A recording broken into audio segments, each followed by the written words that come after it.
At Sunday dinner, my sister rolled her eyes and said, "It's cute you still show up like you matter." My dad chuckled. My mom just kept eating. I took a bite and said nothing. 3 days later, I sold the vacation home and canceled all their streaming accounts. That night, my brother texted, "Why is everything disconnected?" The family group chat lit up, and then Dad's lawyer called. It was a terrible Sunday family brunch, and honestly, it would have been better if I hadn't come. I knew at the moment I stepped inside and heard no one greet me. The table was already set. Eggs, sausage, over-toasted bagels, but everyone was in their own little bubble. My mom was at the sink rinsing dishes she hadn't even used yet. My dad was in his usual spot by the TV, even though the volume was turned down. Jake gave me a small nod from the far end of the table. And Lindsay was already sipping a mimosa like she was at some rooftop brunch in Manhattan instead of our parents' tacky beige dining room in Ohio. I didn't expect a parade, but it was weird how no one said anything. I pulled out a chair and sat down, like I was just some neighbor who showed up by mistake. There were a few minutes of awkward silence filled only by clinking silverware and Lindsay tapping away on her phone. Then, right as I started buttering my bagel, she looked up and said it. "It's cute. You still show up like you matter." No one gasped. No one told her to knock it off. My dad chuckled. My mom just kept chewing, and I didn't even blink. I didn't say anything. I just sat there chewing that dry, stale bagel like it was the only thing tethering me to the floor. Even Jake didn't look up. But something cracked inside me. Not a scream, not even a spark, just a quiet, clean break. I finished eating. Sad. I had to run some errands and left. The next day, I pulled out my laptop and logged into every streaming service they used, all of which were under my name. Because back when they couldn't figure out how to set up subscriptions, I'd done it for them. I paid for it all out of habit. No one ever offered to pitch in or take over. I canceled everything. Hulu, Netflix, HBO, Spotify, even the stupid Hallmark. Movie subscription my mom had begged me to get last December. 3 days later, around 10 p.m., I got a message from Jake. "Why is everything disconnected?" The family group chat blew up after that. Lindsay wrote something about the Wi-Fi being out. Mom asked if the TV was broken. Dad sent a thumbs up for some reason. No one asked me directly.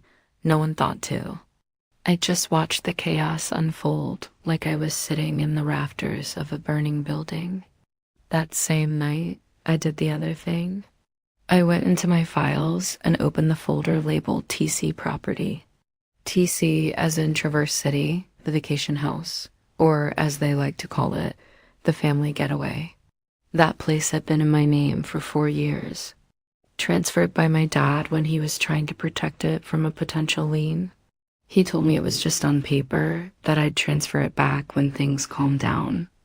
They never calmed down. He never brought it up again, and I never offered. So I listed it. I didn't even go out there. Just sent the agent the photos I'd taken last summer, told her to price it to move, and by the time Friday rolled around, we had 2 full offers, 1 cash. I accepted, sent in the closing documents. Friday evening, my phone rang. Unknown number. I picked up. It was my dad's lawyer. The call came just as I was finishing dinner. Spaghetti from a jar, eaten cold over the sink. I wasn't in the mood for anything, and the unknown number flashing across my screen didn't help, but I answered anyway. The man introduced himself as Ronald Berenger, said he was calling on behalf of my father. He didn't ask how I was, just went straight into it. My father had recently become aware that the Traverse City property had been listed, and he was understandably distressed. He wanted to know if this was a mistake or if I had, in Ron's words, acted unilaterally. I didn't respond right away. I just let him talk. Ron said that my father believed the property was transferred temporarily, that there had been a mutual understanding it would return to him once his financial situation stabilized. He mentioned possible legal complications and serious consequences if the sale continued. I told him to check the county records. Silence, then a nervous chuckle. He asked if I had the transfer documents. I said I did. He asked if I would send them over. I told him he'd get them the same way he got everything else, through the proper legal channels. I hung up. The next day, I got an email from someone at Ron's firm. This one was more aggressive. They were formally requesting a cease in all sale-related activity pending a review of ownership. I forwarded it to the title company along with scanned copies of the deed transfer and the signed notary record from 4 years ago. I didn't bother responding to the lawyer. On Wednesday, the sale closed. The buyer was from Chicago. Cash offer, no inspection. I watched 6 figures drop into my account like I just won a bet. No one thought I had the guts to place. By Thursday night, my phone lit up again. Dad. I let it ring 4 times before I answered. He didn't start with hello. Didn't even try to ease into it. He just went off yelling about betrayal, about family, about how I'd taken advantage of him. He said I'd stolen from my own blood and demanded I return the money, or else he'd sue me and make sure I was wiped out. I let him finish. Then I said, calmly, that I'd kept every receipt, every email, every legal document, that I hadn't touched the house in 4 years, and no one had ever asked for it back. That if he wanted to take me to court, I'd be ready, and I wouldn't be paying for his lawyer this time. He hung up. That weekend, I found my car egged.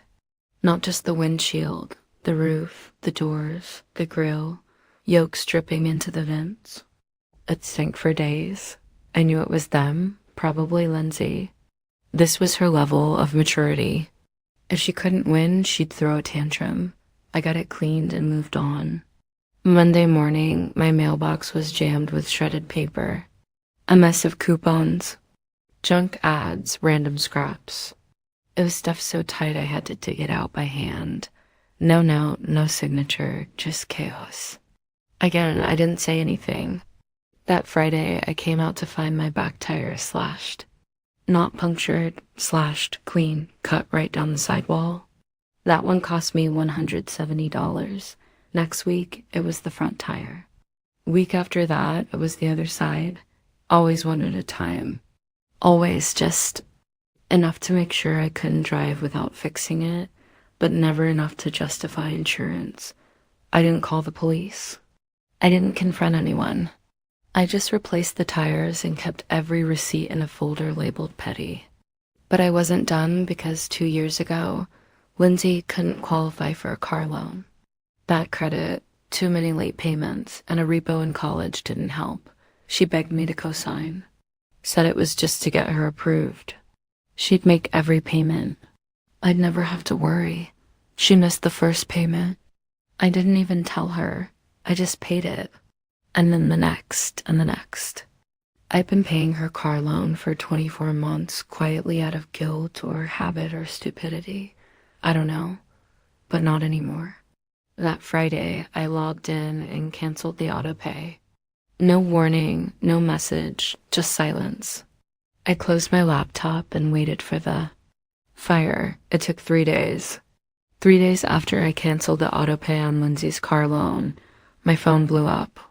Monday morning, I had 9 missed calls, 7 voicemails, and 13 text messages, all from Lindsay.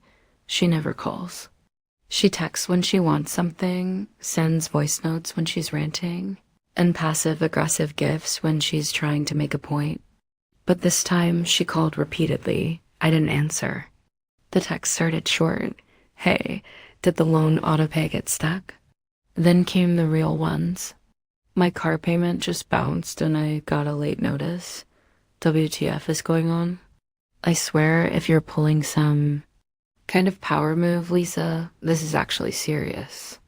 I drive to work, then silence. About 2 hours of it. At 11:32 a.m., the family group chat lit up. Lindsay, someone's playing games with my account. My car loan didn't go through and I'm past due now. Who knows anything? Jake, isn't it your loan? Dad, fix it. Mom, can someone please explain why there's so much drama lately? We are not this kind of family. I didn't reply. I just watched them talk around me like I was a third party, a hired hand who'd suddenly stopped showing up to do a job they never paid for. At 3:10 p.m., Lindsay dropped a screenshot into the chat, her online portal. Giant red warning across. The top. Payment failed. Account overdue. Jake reacted with a thumbs up emoji, probably by accident. I kept reading. She'd written a whole paragraph about how she was trying to rebuild her credit and how someone, meaning me, had decided to sabotage that effort out of spite. She said she'd never begged for help and that she wasn't even sure why Lisa was involved. To begin with, right, I exited the chat and deleted the thread. I was done reading fiction. 2 nights later, I heard from Jake again. Direct message. He didn't ask what happened. He already knew. He'd been living in the middle of it. He just wrote, "They're seriously losing it." I think Dad broke the hallway door. Lindsay's calling everyone she knows. Mom hasn't talked to anyone since yesterday morning. I asked him how he was. He said, "I need to get out of here." I told him I'd be there the next day. We didn't go back to the house after I picked him up. Just fast food and a long drive too. Aside of the city, none of us ever had reason to visit. I'd been checking listings for weeks. I found a 1-bedroom apartment in an older building that was cheap, clean, and not too far from a bus route. Rent was $600 flat, utilities not included, but manageable. I didn't tell him about it until we pulled into the parking lot. He thought we were just killing time. I handed him the keys and told him to go check it out. He stood there for a long time in the middle of that empty living room, hands in his hoodie, just blinking. Then he asked me, "Why are you doing this?" I told him I wasn't giving him anything, it was a loan. I'd cover the deposit first month, last month, and the startup costs. But every dollar had to be paid back. Not because I needed the money, but because I needed him to take it seriously. First payment due in 1 month, whatever he could afford. No handouts, just a shot. He nodded and said, "Okay." That night, we swung by the house. He ran in, grabbed a backpack and his PS4, and was out in under 10 minutes. No one stopped him. No one asked where he was going. Maybe they didn't care. Maybe they knew. I dropped him off with a few groceries, an old mattress I'd hauled over earlier, and a Wi-Fi router I'd set up that morning under his name. At midnight, he texted me. This is the first time I've heard myself think in months. I didn't reply. I just smiled and closed my phone. Let them panic. Let them scramble. I wasn't done yet. The thing about walking away from your family is people expect a scene, a dramatic fight, screaming, doors slamming, maybe someone crying on the porch, but that's not how it happens. It happens when you stop replying, when you stop fixing everything without being asked, when you stop paying, stop explaining, stop showing up. That's when they notice. It had been a few weeks since I cut the cord with Lindsay's car payments and moved Jake out. No one had called me since, not even Lindsay, which surprised me. She must have been holding out hope I'd cave, send a check, fix her mess like always. But I never did, and she never asked again. I had time now, real time. I wasn't juggling bills I didn't owe, or pretending I cared about family brunches where no one made eye contact. I sat down one night, opened my bank statements from the past 2 years, and ran the numbers. I had saved just over $11,000, 11 grand that used to evaporate month after month into Lindsay's Audi, payments, insurance, top-offs, late fees she never told me about. 24 months quietly draining me because she was rebuilding her credit and I was the reliable one. And then I looked at what I'd spent helping Jake rent for the first 2 months. Deposit, the mattress, a couple hundred on groceries, a cheap desk from Craigslist, a bus pass, altogether just under $3,000. And Jake was working now part-time at a hardware store. He texted me his first payment on the dot, $100, with a screenshot of the transfer. I didn't say anything, but I screenshotted it and saved it in the folder with his lease. He was trying. No excuses, no dramatics, just trying. A week later, I bumped into Uncle Brad at Safeway by the eggs. He looked surprised to see me, asked how I was, then leaned in a little too close, like he wanted to whisper without actually whispering. "Your mom says you've been going through something?" I smiled. "Guess you could say that." He hesitated. "She said you emptied the family accounts, that you sold the house out from under them." I laughed. "The house that was in my name for 4 years." He looked around like someone might be listening. "Between you and me, no one really bought that story. They've been dramatic ever since you were a kid. Everyone knew Lindsay was the favorite." I didn't respond. Then he said, "We're staying out of it. I told your dad that too, but just so, not everyone thinks you're the villain here." That hit harder than I thought it would. Later that week, I ran into my cousin Ally downtown. She pulled me aside, bought me a coffee, and said almost the same thing. That my parents were telling people I'd turned my back on the family, that I'd gone cold, but she didn't buy it either. "I don't know what happened," she said, "but they always expected too much from you." Apparently, the extended family was split into 2 camps. Those who politely stayed quiet and those who had quietly been rooting for me all along. None of them wanted to say it to my parents' faces. They were still family, after all. But more than one relative told me the same thing in different ways. "We get it. We just don't want to be in the middle," which was fine. I didn't need them to pick sides. I just needed them to stop pretending my parents were saints. And Lindsay, she stopped posting her little cryptic stories online after she got a notice that her car would be repossessed unless she caught up on payments. I didn't say anything. I didn't warn her. I just let the system do what it does. Meanwhile, Jake texted me about a second in interview. He was thinking about enrolling in night classes next semester. Said he didn't want to stay in retail forever. I told him if he kept paying the rent, I'd help him with tuition when the time came. But same deal. Every dollar was a loan earned, not gifted. And for the first time, it felt like I wasn't the family ATM. I wasn't the safety net for people who never once returned the favor. They wanted to pretend I didn't matter. Fine. Now they could live with the reality where I actually didn't. A month after I moved Jake into the apartment, I got a letter. Not an email, not a text. An actual letter folded into a torn envelope with a shaky return address. No stamp. It had been hand-delivered. It was from my mom.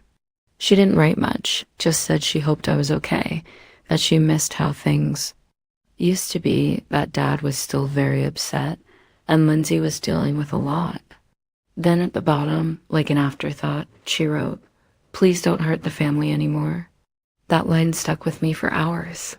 Please don't hurt the family anymore. As if I'd taken something from them. As if all I'd done was destruct. No mention of the things I gave. The house, the money, the years of showing up when they barely noticed I existed. No apology, just guilt and cursive.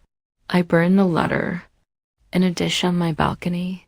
2 days later, Jake called me from a borrowed phone.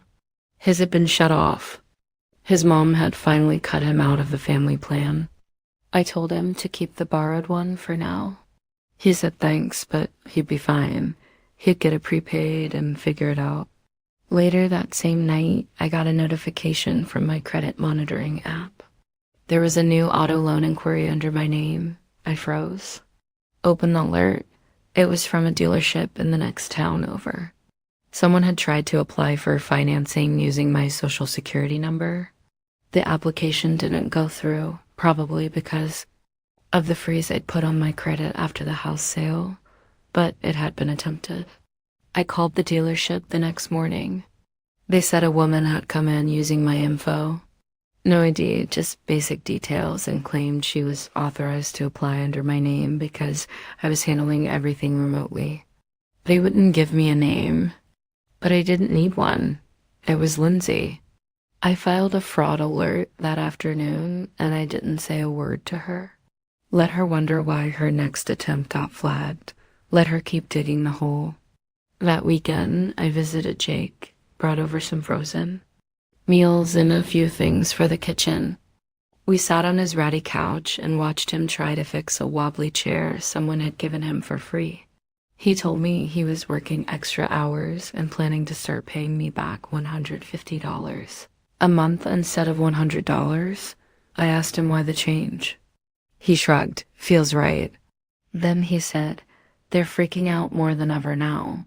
Dad tried to hack into my email last week. I caught the login attempt. I nodded. Sounds about right. Then he said something I didn't expect. Lindsay said, they want to go after you legally again, but not through the courts. I asked what he meant. She didn't say exactly, just that they were going to make you regret turning your back on blood. I didn't respond, just sat there letting the phrase echo. It wasn't a threat, not really, but it also wasn't nothing. Jake saw my face and said, I don't think they know what to do without you. I told him that was the problem. They never knew what to do with me either. By the end of the night, I was back in my apartment, sitting on the couch, watching Jake's first rent payment hit my account on time. No drama, and in that moment, I realized something. The more they spun out, the more quiet I became. And the more power I had, they had nothing left to threaten me with. And they hadn't even figured that out yet. 3 months. That's how long it had been since I cut the last thread. In that time, not a single call from Mom, not a voicemail from Dad. Lindsay hadn't tried to reach out either, though. I found out through Jake that she tried using my info again to open a store credit card. That one was shut down before it even got reviewed. I reported it like last time and moved on. It wasn't even surprising anymore. Jake was still in that tiny apartment, still working 2 jobs, still sending payments every month, small ones sometimes. Just $80, but always on time and always with a note that said, still trying. That meant more to me than anything I ever got from the rest of them. He called me one night after work, said he wanted to take a certification course for HVAC. Night classes, said he'd looked up tuition and it wasn't terrible, but he couldn't cover all of it right away. He didn't ask for help, just said it out loud, like he wanted to see how it felt. I told him what I always told him. If he kept up his payments, stayed consistent, I'd cover it as a loan. Every dollar tracked. Nothing free, he said. That's fairer, and changed the subject. That night, I opened the folder on my desktop labeled Family Fallout. I hadn't touched it in weeks, but I wanted to see the numbers again. I went through every payment I'd stopped, every subscription I'd canceled, every loan I'd killed. I tallied what I'd saved. $11.52. Then I calculated what I'd spent on Jake, apartment deposit, rent, furniture, groceries, cell phone when his got cut. $3,135 total. That left me with $7,917. I would have never seen if I'd kept playing the role they cast me in. I hadn't spoken to my parents. They hadn't tried. Jake told me things at the house had gotten strange. Lindsay moved back in temporarily. Dad started locking his office door. Mom took down all the family photos that included me, like erasing me might reverse the damage. They told the story to whoever would listen, that I'd stolen from them, turned my back on family, betrayed them for money. But they always left out the details. The years I pay for everything without asking for credit. The vacation home they signed over to me because they didn't want to deal with taxes. The fact that they laughed while my sister humiliated me at brunch. People noticed those omissions. I saw Uncle Brad again at a gas station. He nodded at me like he was trying not to cause a scene and said, "Heard they're still mad. Heard you're still winning." I didn't say anything, just smiled and finished filling my tank. He said, "Most of us think you did the right thing. We just didn't know how to say it without blowing everything up." Then he added, "It's probably a relief to not be needed anymore." And it was. That was exactly it. I wasn't needed. Not anymore. I was free. And they were still stuck in a house full of each other. 3 months later, everything had changed. Not for them, but for me. They still lived together in that same worn-down house. Lindsay had moved back in full-time. She sold the Audi after missing. 2 more payments and getting another repossession notice. Ended up with a 10-year-old Honda she paid for in cash, probably from whatever she had left or begged off someone else. Jake said she still walked around like she ran the place, barking orders, blaming other people for how unfair life had been to her lately. Dad rarely came upstairs anymore. Spent most of his days in the basement, glued to his recliner with a remote in one hand and a beer in the other. Jake stopped going down there entirely. Said it was like walking into a museum of disappointment. Full of silence, low muttering, and resentment. He didn't even try to hide anymore. Mom had started rearranging the house again, moving furniture around, relabeling things in the kitchen, organizing drawers no one used. That was always her move. When things spiraled, pretend to be in control of the small stuff while the big stuff fell apart quietly in the background. They never reached out, not once.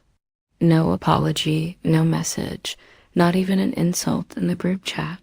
It was like they had finally accepted I wasn't coming back. Jake was the only one still tethered, and even that was loose. He visited once every few weeks, usually when Mom texted him about something important, which was always something like an old box of clothes or a random bill she couldn't figure out. He never stayed long. Jake was doing better than I expected, still working both jobs, still paying me back every month, even upped it to $200 recently. He started bringing groceries to his apartment and cooking instead of eating out. He even sent me a photo of the HVAC course certificate catalog, circled the one he was aiming for. He was becoming his own person slowly, stubbornly, but definitely. And me, I was free. No more last-minute payments, no middle-of-the-night phone calls, no Sunday guilt, no pretending to care about people who never once cared if I was okay. My phone only rang when someone I chose to talk to needed me. My bank account stayed full. My apartment was quiet. My life was mine. I hadn't forgiven them. I hadn't forgotten what they did. But I no longer needed them to understand it. I did it.